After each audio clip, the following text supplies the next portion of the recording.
Bem-vindo às aulas de Circuitos Eletrônicos 2. O transistor de efeito de campo, FET 2. Polarização do FET, parte E.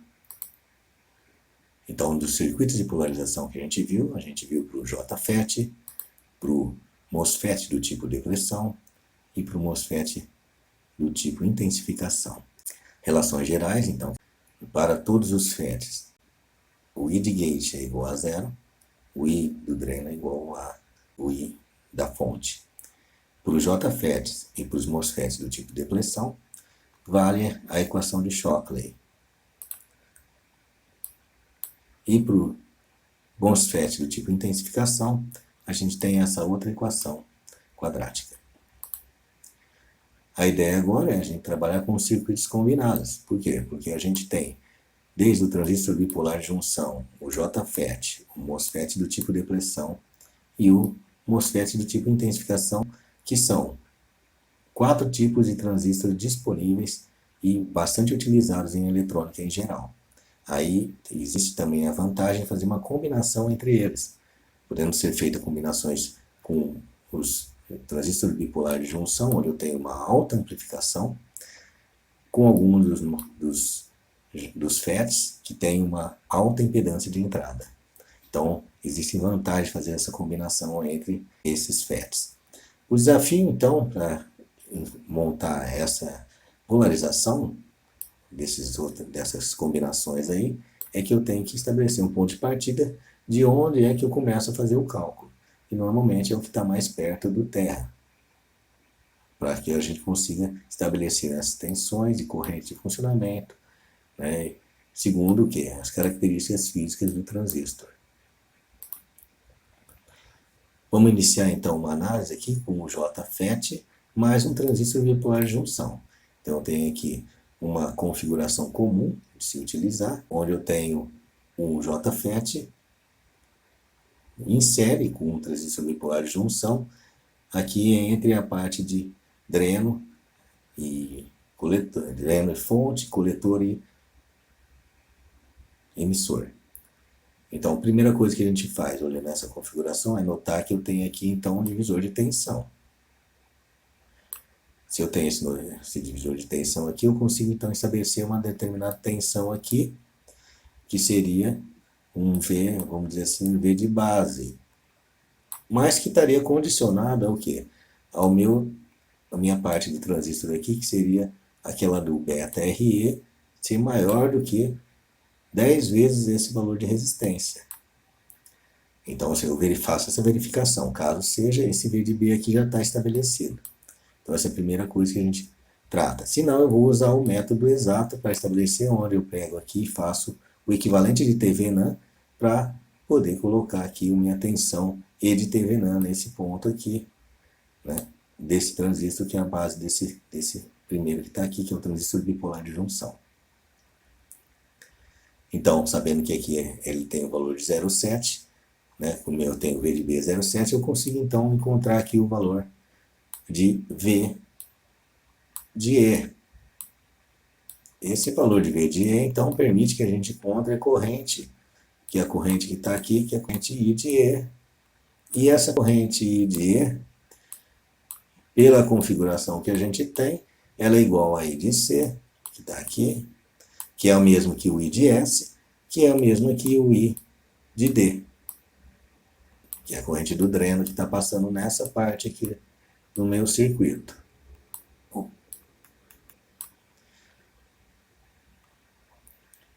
Então eu encontrei a corrente de dreno, a corrente do coletor, eu começo a fazer as relações a partir da minha fonte de corrente, consigo ter esse valor de V de D, simplesmente descontando a queda de tensão que tem sobre esse resistor, que é RD vezes V de D.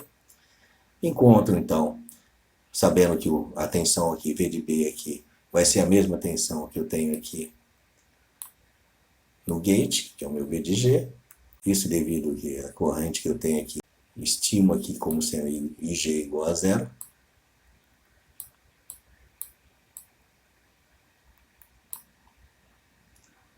E Dessa forma, o meu próprio VGS que está aqui, ó, é igual ao meu VCB.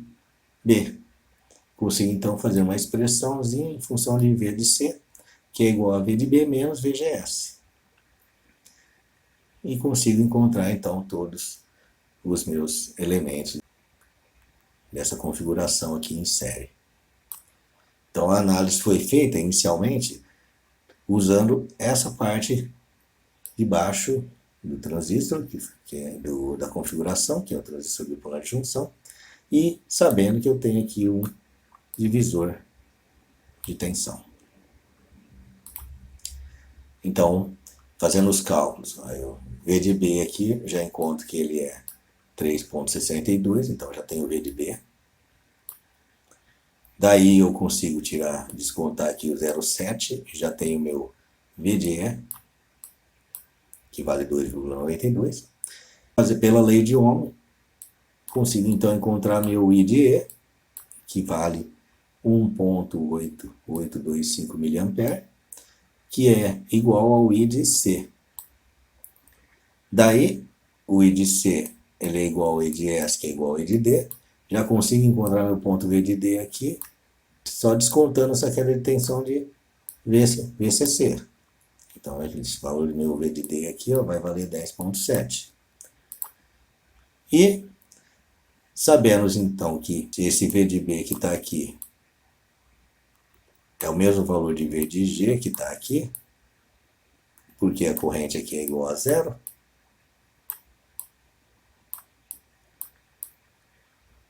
Igual a zero, que é o que a gente estipula para um JFET.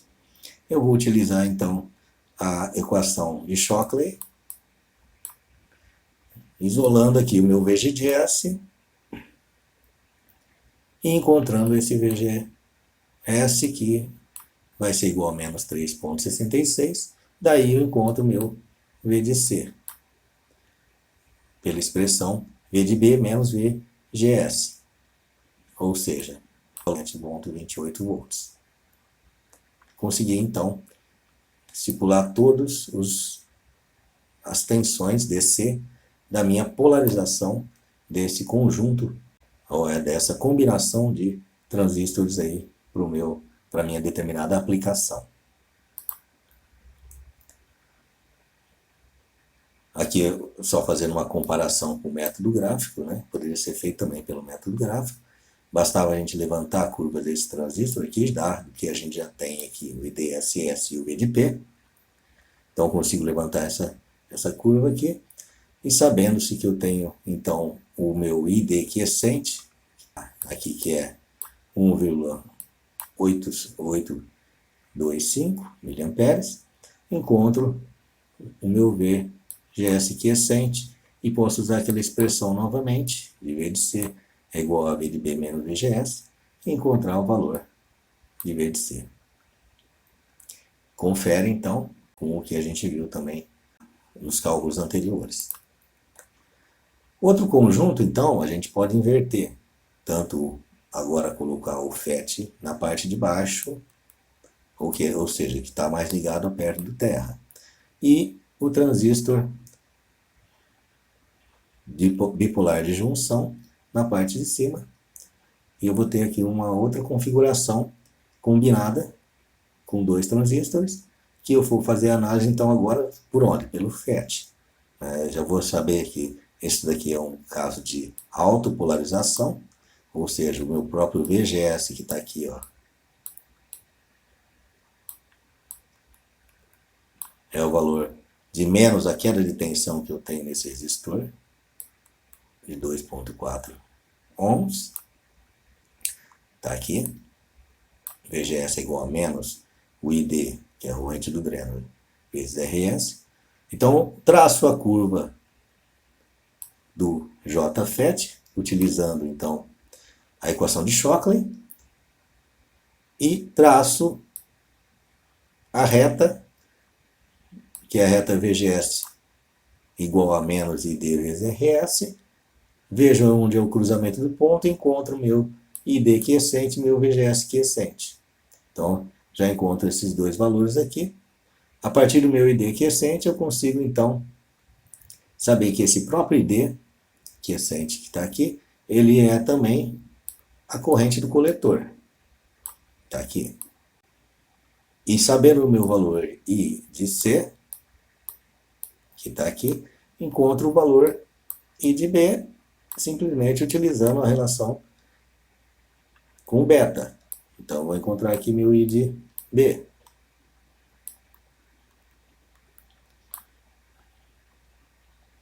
Sabendo o meu I de B, eu consigo encontrar aqui meu V de B, que é igual a queda de tensão de 16, menos essa queda de tensão no resistor de 470 kΩ. Então, eu tenho V de B. Aqui eu sei que é 0,7. Encontro o meu valor de V de D. Então, eu tenho que analisar os transistores, de acordo com as configurações que a gente já aprendeu, e fazendo toda essa análise, a gente consegue tranquilamente chegar e encontrar os valores correspondentes dessa configuração combinada para esse tipo de polarização. Então, eu consigo polarizar esse transistor adequadamente, né, de acordo com os nossos conhecimentos sobre a parte de polarizações individuais que a gente viu de cada um dos transistores. Então, aqui, primeira coisa que a gente faz, então, sabendo que eu tenho aqui, então, J FET, vou fazer a curva. Na análise gráfica, eu consigo montar, passar a reta também, aqui, e ao cruzamento eu já consigo encontrar o meu valor de I de D quiescente. A partir daí eu tenho meu I de C, encontro meu I de B, e encontro meus valores aqui utilizando as leis de Kirchhoff, de tensão e a lei de Ohm. Então aí eu tenho aqui meu I de B, tenho meu V de B, pela queda de tensão nesse resistor de 470 ohms. Tenho então que eu, a partir da queda de 0,7 que eu tenho aqui da base para o emissor de um transistor bipolar de junção, encontro então o meu valor de V de E, que é o que está aqui, ou seja, o meu valor de V de E é o próprio valor de V de D, e encontro os valores necessários aí para a polarização, a partir do que? Da configuração onde a gente analisou essa parte primeiro para encontrar o meu I de S, que ele vai ser igual ao meu I de C. Daí eu encontro meu I de B, daí encontro meu I de D. Ou seja, consigo então estipular todos os valores dessa configuração. Pode ser que existam diversos outros tipos de circuitos combinados aí, cada um fazendo uma função para um determinado circuito maior ou para uma determinada função que se deseja de amplificação dos transistores aí. Então, a gente viu as combinações entre o transistor bipolar de junção e o JFET, mas pode haver outras combinações do tipo o MOSFET de depressão, o MOSFET do tipo intensificação, tanto com o transistor bipolar de junção, como entre eles aí. Tá? O interessante é que as análises são sempre semelhantes. E muda o quê? Desse para esse aqui, somente o tipo de equação para se traçar a curva. O resto das análises são semelhantes e podem ser aplicadas para todos eles. Então, posso ter qualquer tipo de combinação aqui. Mas, preferencialmente, sempre vou ter uma dessa aqui com um transistor bipolar de junção. Então, uma dessas aqui com um transistor bipolar de junção, porque eu tenho aqui uma característica de ganho alto de tensão e de corrente. Em relação a esse daqui, que eu tenho uma característica de impedância alta de entrada. Principalmente esses dois aqui e baixo consumo de potência. O que me garante, então, circuitos melhores, né, e com desempenhos mais adequados para cada função. Fazendo então a análise para o canal P, né, dos FETs canal P, porque a gente fez tudo isso para canal N e para transistor bipolar de junção do tipo NPN. Também serve para o PNP, todas essas análises. Serve também para o JFET, MOSFET de depressão e para o MOSFET de intensificação. Nesse caso aí, então, o que eu tenho aqui é que inverter as polaridades. Inverto as polaridades e consigo trabalhar da mesma forma que antes, fazendo os mesmos tipos de análise e utilizando as mesmas ferramentas para trabalhar com os dois elementos, tanto canal P como canal N. As aplicações práticas, então, que a gente viu, são o que? O resistor controlado por tensão, o voltímetro JFET, a rede de timers, o circuito de fibra ótica, os relés driver MOSFET, né? Então, se a gente for ver essas aplicações práticas, a gente tem bastante dessas aplicações aí, a gente vai analisar isso com mais detalhes no futuro. Ok, pessoal? Por enquanto é só.